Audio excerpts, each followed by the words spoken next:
Queen Elizabeth skillfully recognized the young child's incredible talent.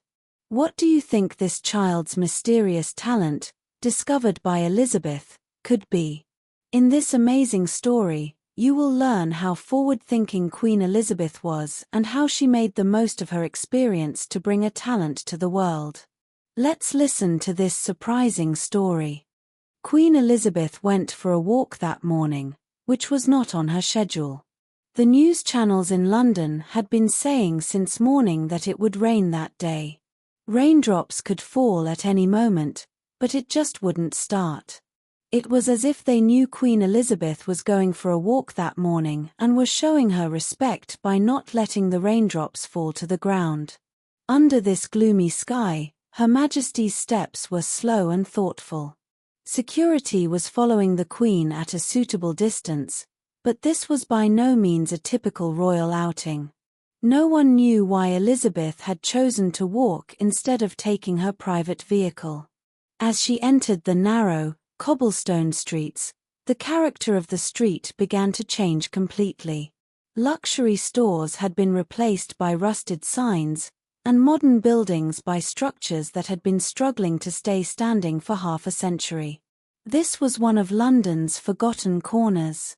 But the first thing that caught her attention was not the street's neglect. The first thing she noticed was how silent the street was, as if it were in the middle of a desert. It was as if the old walls were trying to speak to him, the building facades whispering the stories within them. But no matter how hard they tried, the relentless silence drowned them all out. He suddenly stopped in front of a dilapidated building. Its facade was cracked, its walls covered in moss. The windows were not covered with curtains, but with old newspapers. But from inside came a very faint sound. No, not a sound, a hum. It was as if someone was breathing inside. But it was impossible for this sound to be loud enough to be heard from the street. Have you ever felt such an inexplicable pull? Moments when your mind says don't go, but a voice inside you says approach. Her bodyguard approached her. "Your Majesty, this neighborhood is very dangerous. Shall we continue?" he asked. Elizabeth replied in a firm voice, "Wait. Stop nearby, but don't intervene." With the authoritative tone she had gained through years of experience, she politely but firmly turned away the team responsible for her security. She approached the window. A faint shadow caught her eye behind the glass. A child of about 10 years old. Slender, head bowed, wearing loose, old clothes. His bare feet were resting on newspapers spread out on the floor. In the room, there was an unlit stove, an old armchair in the corner, piles of old books and boxes. But the most intriguing detail was the small table in front of the child and the deep concentration with which he was leaning over it. What were those little hands doing? What was he so focused on? A shiver ran through Elizabeth. This child was alone, yes. But it wasn't just loneliness that affected him. There was something in the child's eyes that seemed unaware of the poverty around him. As if he were living in another dimension, having forgotten time and space. He was clinging to something powerful, something unknown but deep. What do you think this child might be doing? Elizabeth stepped back. She couldn't tear her eyes away. Why was this child so alone? Did no one see him? A feeling that had been hidden beneath protocol and state affairs for years welled up in the Queen's heart. The raw fragility of being human. The child's silent cry penetrated the Queen's very core. Suddenly, she was transported back to her past. The loneliness she had felt even in palaces as a child. The silence that suffocated her in the midst of crowds. Those years when everyone paid her respect but no one looked her in the eye. That was why she saw the child so clearly. Because his loneliness touched her own childhood memories. Suddenly, the wind grew stronger. A piece of cloth fluttered at the window sill. Elizabeth flinched and stepped back. And at that very moment, the child's head lifted. He looked at the window. For that brief moment, their eyes met. Through the glass, for just a few seconds. But that moment was one that words could not describe. A connection had been made. An invisible but powerful connection. Elizabeth made a quick decision. She had to get to know this child. She had to find out what he was hiding, what secret lay behind that deep silence. And if her instincts were right, and they were, she had to bring the light inside that child into the world. What would you have done? Would you act like a queen and help that child, or would you walk past him? That street, on that day, ceased to be a place where ordinary footsteps passed. It had become the starting point for events that would change the course of destiny and leave their mark on the history of the state. And the Queen of Great Britain, without realizing it, had taken the first step towards a miracle. Queen Elizabeth forgot all the protocols of the royal family when she saw this scene. Her feet took another step on their own. The guards behind the Queen looked on with concern, but upon seeing the determined expression on Her Majesty's face, they obeyed their orders and contented themselves with watching from a distance. This was a situation not written in the palace etiquette books. How risky do you think it is for a member of the royal family to act spontaneously? Is it right to break protocol? Let us know in the comments. Elizabeth moved a little closer to the child. There were still a few people walking on the street, but no one turned to look. Everyone was preoccupied with their own concerns.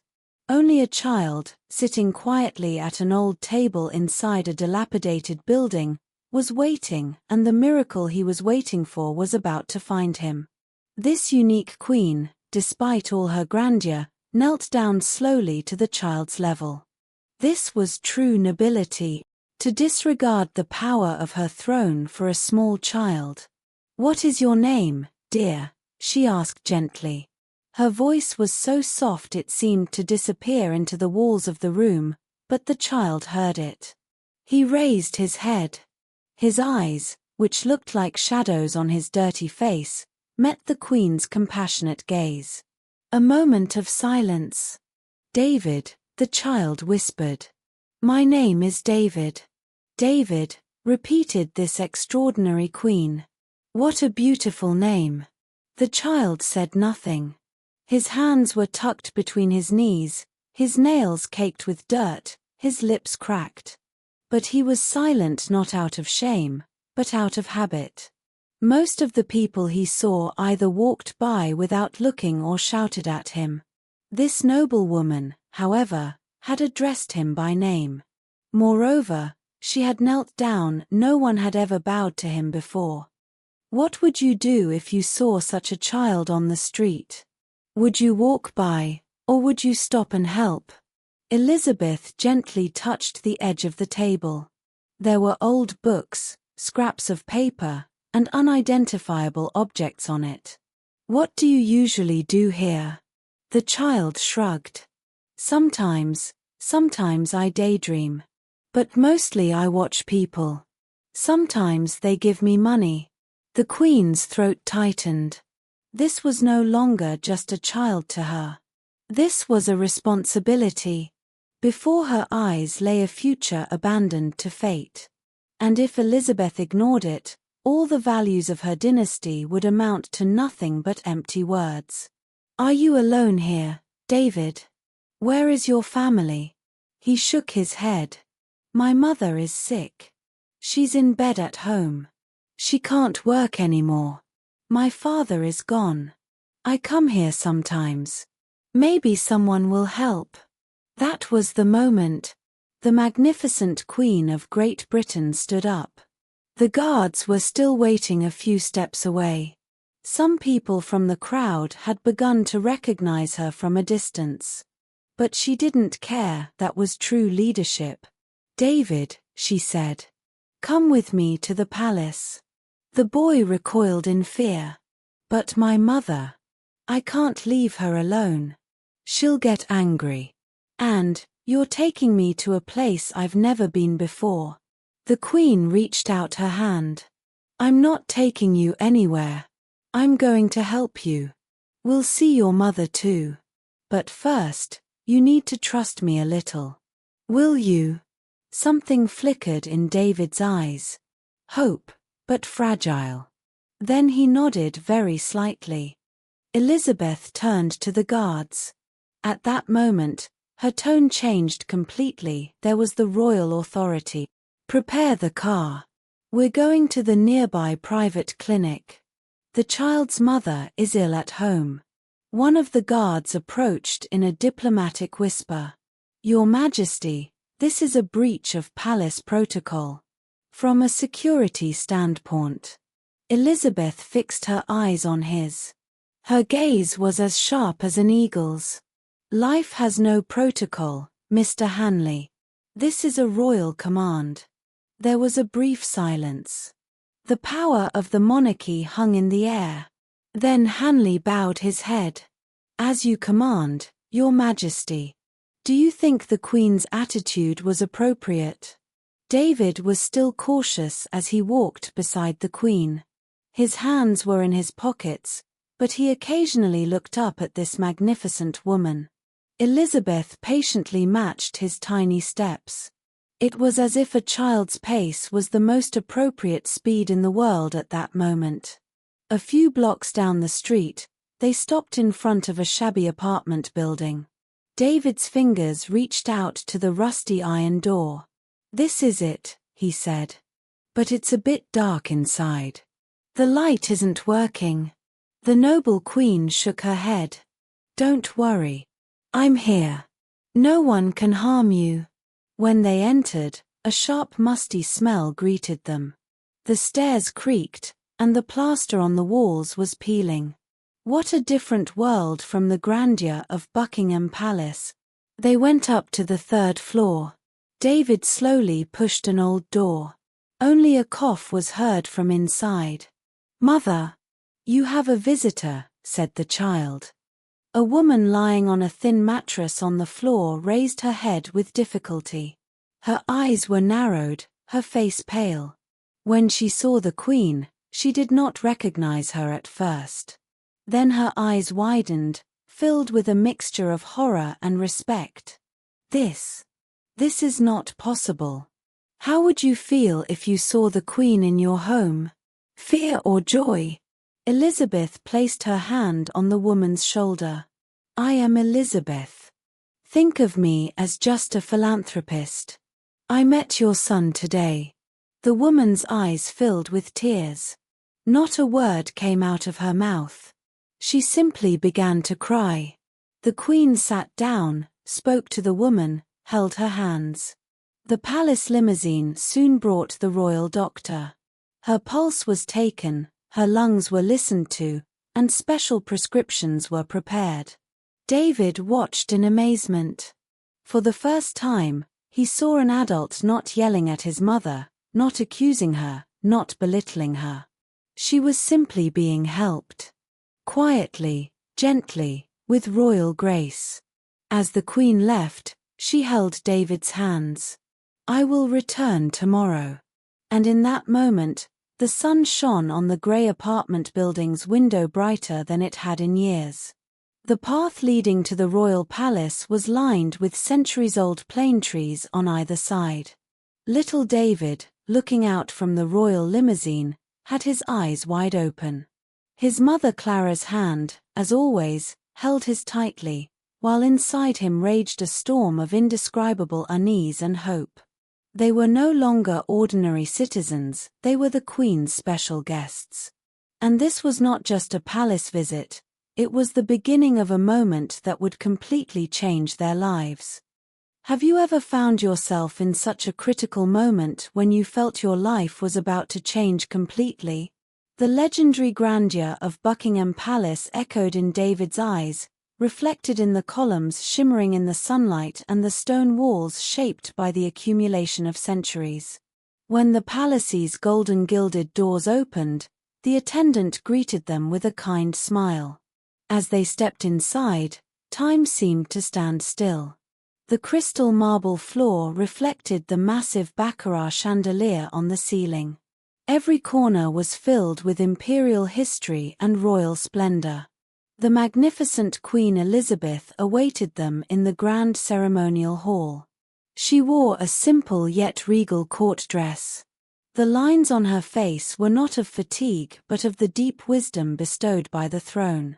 When she smiled, tears welled up in Clara's eyes, but this time not from despair, but because she had seen true hope for the first time. "David," she said, "it is a great joy to see you. To meet your mother is a true honor." David nodded shyly. Elizabeth added with a mysterious smile, "There is a very special place I want to show you." She led them through the royal family's private chambers. The corridors were lined like an art gallery, with portraits of all the kings and queens from the Tudor dynasty to the present day hanging on the walls. But the room they finally reached was unlike any other. It had a high-domed ceiling, natural light flooding every corner, and a floor made of intricately carved rosewood. And in the very center of the room, that was when everything changed. There stood a sleek, shiny black piano. Handmade, from the royal family's private collection. The Queen stood silently, a meaningful light in her eyes.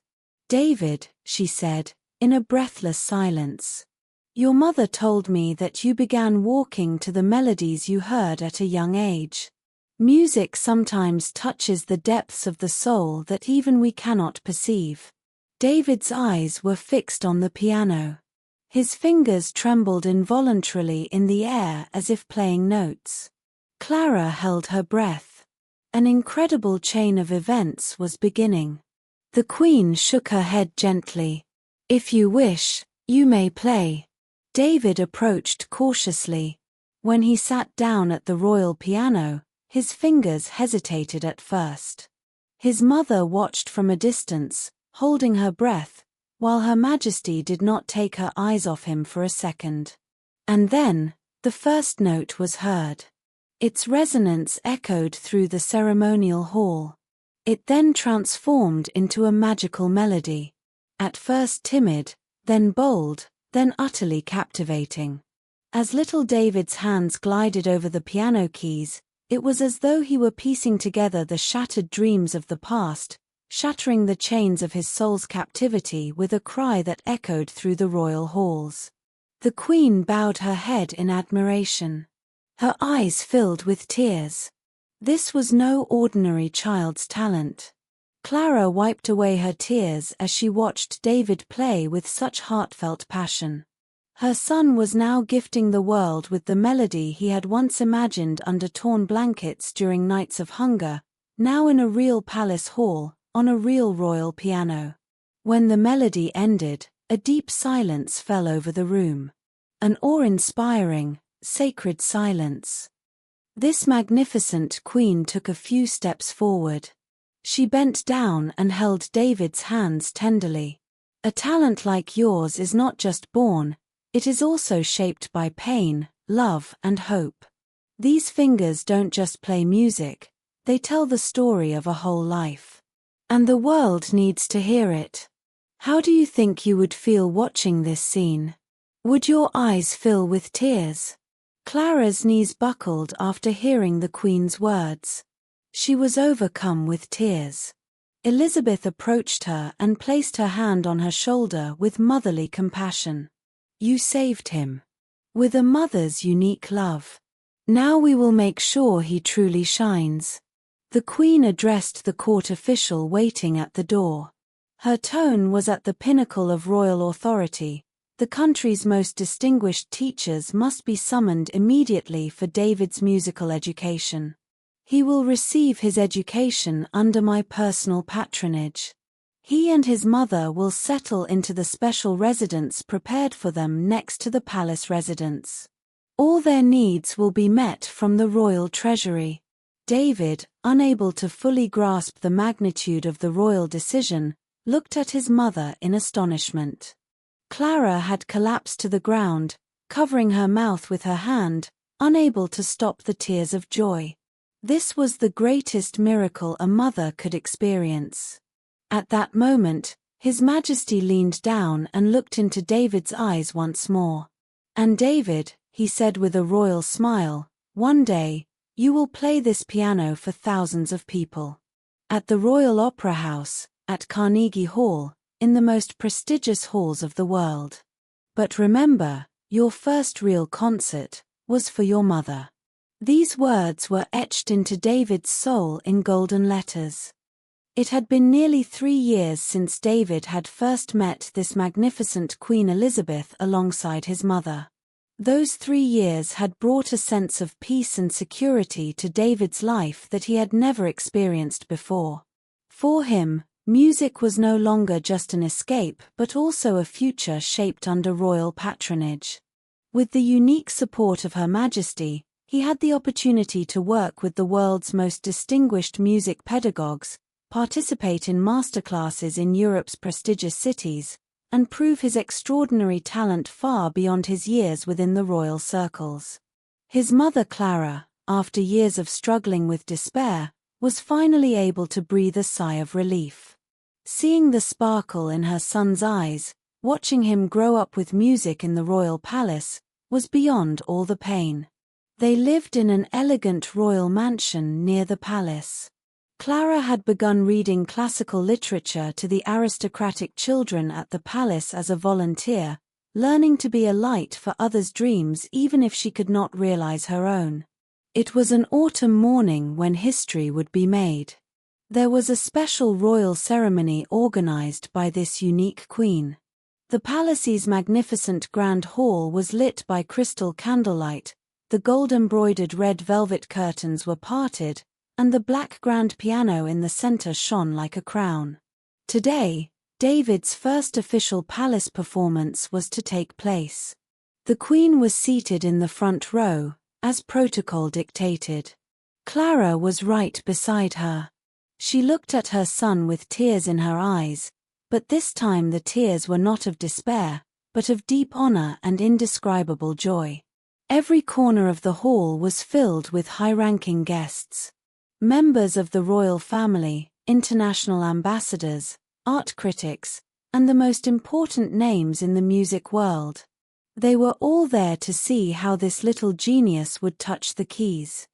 David walked onto the stage with determined steps in his black tuxedo. When the applause began, he bowed politely, then sat down at the piano. He took a deep breath. His eyes met his mother's for a moment. At that moment, the entire palace fell silent for him. And then, that magical moment arrived. The moment he touched the keys for the first time, the hall was instantly enchanted. The piece he played was that melancholic melody he had hummed years ago in cardboard boxes next to rubbish dumps at night. But now this melody had become a masterpiece echoing off the walls of the royal palace. Each note seemed to cleanse the pain of the past. As he pressed the keys, his mother's cold hands warmed, and the fatigue in her eyes vanished. At that moment, the music was not just music. It was healing. It was a rebirth. And every noble guest in the hall felt it to their core. When the piece ended, the hall remained in a magical silence for a few seconds. It was as if no one wanted that sacred moment to end. Then the applause rose, sweeping through the royal hall like a storm. The aristocrats stood up. Some could not hold back their tears. Clara brought her hands to her mouth, unable to believe the performance her young child had given. Queen Elizabeth's eyes were filled with tears. She too stood up and clapped proudly. This applause was not just for a performance, but for a life struggle, for a future written with hope and supported by the royal family. Did your eyes also fill with tears as you listened to this scene?